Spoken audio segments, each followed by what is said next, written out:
Well, it's a pleasure to be with you on A9 television here in Istanbul, Turkey.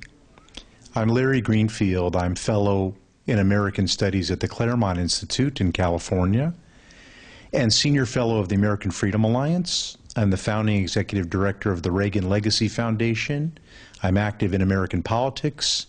I write and lecture and speak about American foreign policy. I served in U.S. Naval Intelligence in San Diego, California, and I'm interested in global politics and the support and success of American foreign policy. Mr. Greenfield, it was a great pleasure and honor to have you. And since you're an expert of the politics, and you know there are a lot of problems, radicalism, extremism, bloodshed, terrorism exist in the Middle East, for example. There are tensions and internal conflicts in Egypt, in Jordan, Tunisia, Syria, Iran, wherever we look, and tensions between Israel and Palestine. So what do you think would be the solution, and global solution to all these wars and the bloodshed? I'm actually pleased to share with you that I have some good news. Even though we've had 50 to 100 years of recent turmoil and conflict in the Middle East, the rise of the internet and global communications and technology means that citizens throughout the Arab Middle East and the broader Muslim world now have access to information, ideas, so there will be a competition of ideas such that the Muslim world will not only hear news and information and ideas from government-controlled media. Just like the Berlin Wall came down, East Germans had seen West Germans having a better life. So I think the Arab Spring, in part, recently was inspired by information getting into the Arab world, young people on Facebook and Twitter. I also think the good news is what you're doing, which is sharing the information and the truth that there's a better way, a deeper way, and a truthful way to discuss the Quran and the practice, law, and ideology of Islam that is not radicalized or violent. So, the world is getting smaller and more informed. Youth are talking to each other all over the world. And there are voices of moderation and secularism and modernity and friendship and love and tolerance and peace within Islam. And that's news to a lot of Americans who are correctly deeply concerned by and opposed to radical Islam, which of course came so violently to the West and to the United States. Yes. You're from the United States. Americans are very nice people, highly educated, and majority is very religious, sincere, clean, very nice people, we know that. So to solve the problems in the Middle East, and Turkey, first of all, needs Israel. Israel is not our natural ally. We love Jews. At the time of the Ottoman Empire, we brought our Jewish brothers and sisters from Spain, and they are descendants of the prophets, and their forefathers lived in Israel. Of course, they have the right, according to the Quran also, to live in Israel. Israel will exist. But we need alliance with Israel, and Israel needs Turkey. I don't think there is a conflict between Israel and nation with Turkish people. There is no such thing. Israel is our natural ally. The United States is our natural ally. To solve all these problems, radicalism and extremism, our alliance is very important.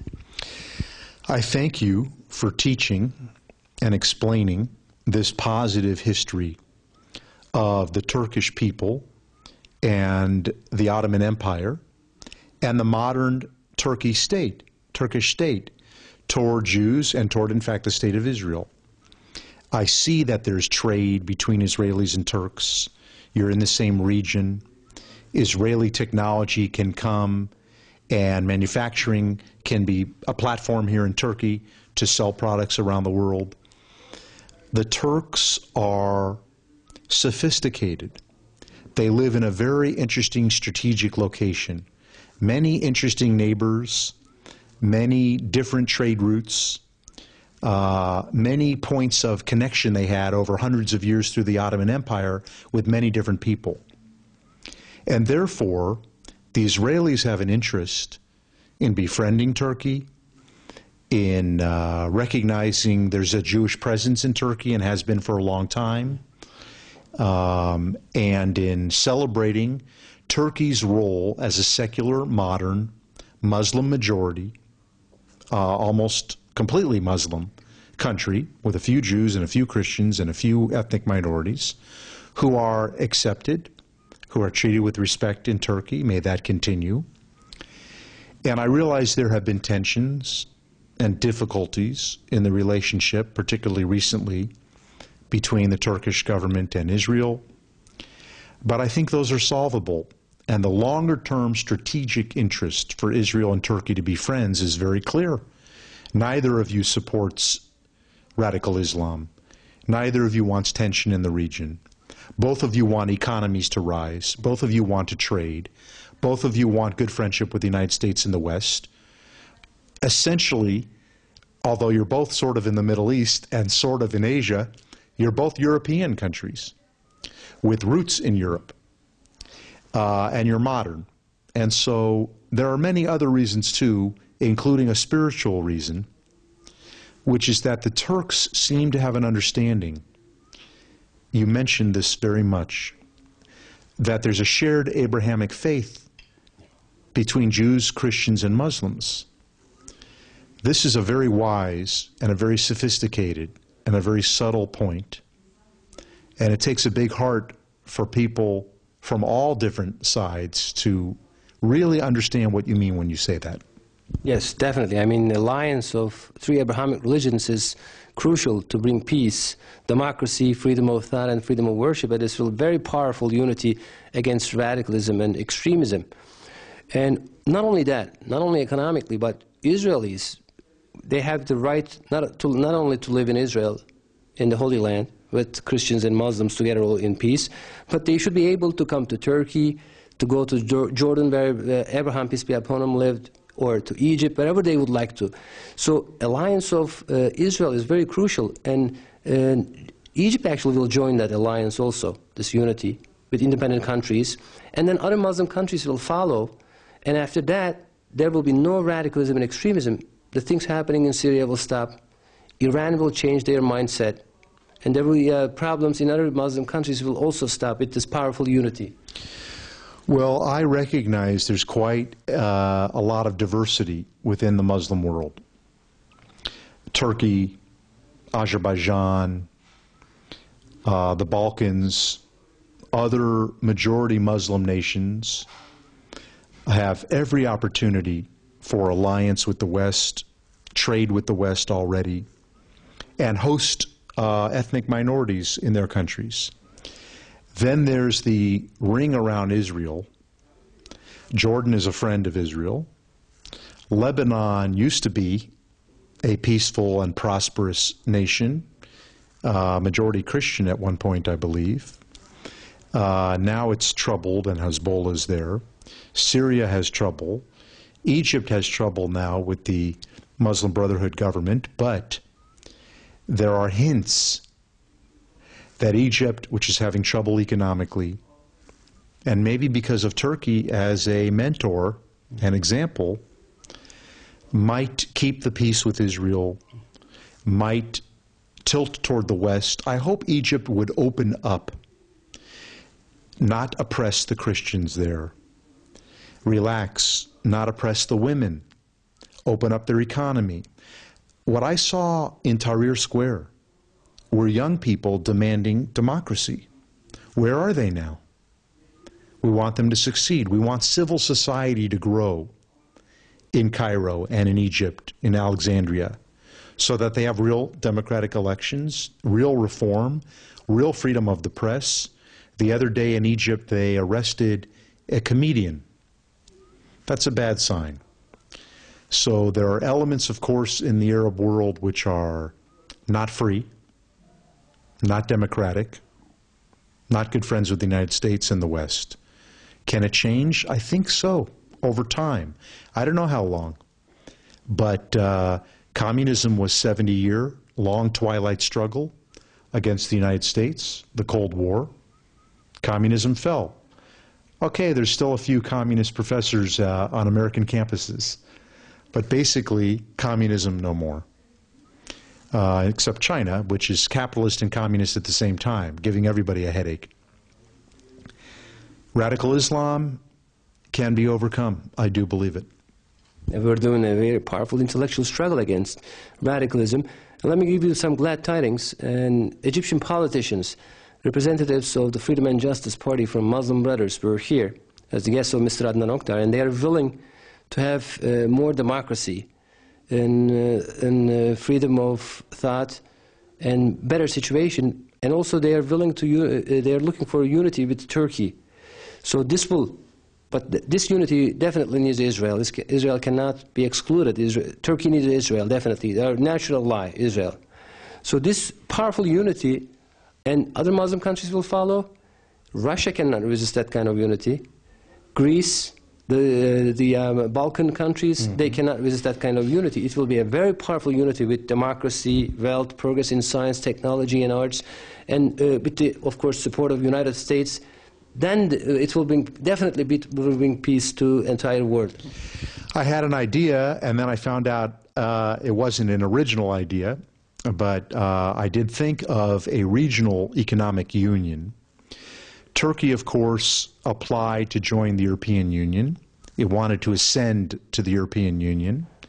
Maybe Turkey got lucky because the European Union, the Eurozone, had a crisis while Turkey's economy over the last decade grew. Turkey is 76 million or so people, very strong country, big, experienced, surrounded by water, excellent trade routes, educated people, sophisticated. Therefore, Turkey is attractive to everybody in the region.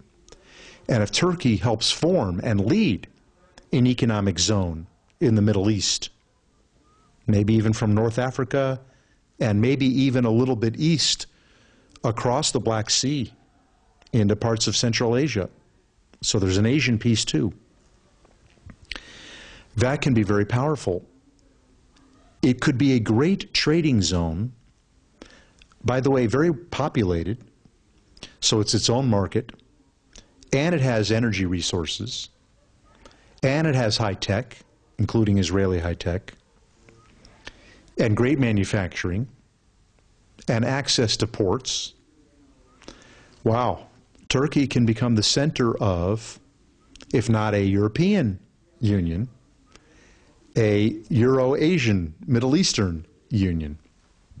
Yes, and since you have been here, we have seen the Turkish nation and the entire Islamic world, your sincerity, your wisdom, and you represent United States. You have, and you're an expert of the politics, and your peaceful, beautiful, peaceful messages went into our hearts and brains in the entire Islamic world.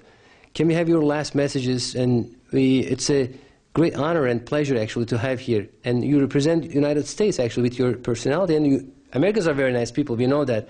But we have seen practically in your personality. Well, that's very kind. Çok memnun oldum. I'm honored to be in Turkey. I am respectful of the Turkish Ottoman history. I'm respectful of the nation state of Turkey. And I'm respectful of a majority Muslim nation which is very wise and sophisticated and clever because it recognizes the different pieces of Turkey, the cultural pieces, the religious pieces, the trading pieces. It picked up food and art and culture. I visited all over Istanbul, for example. Beautiful city and a good spirit. By the way, for a crowded city, a very clean city, a very lovely place. I saw smiles in Turkey. Turkey is a rising star. And diplomats and investors and traders might grab a hold of that star and hang on tight. So I reciprocate your kind feelings.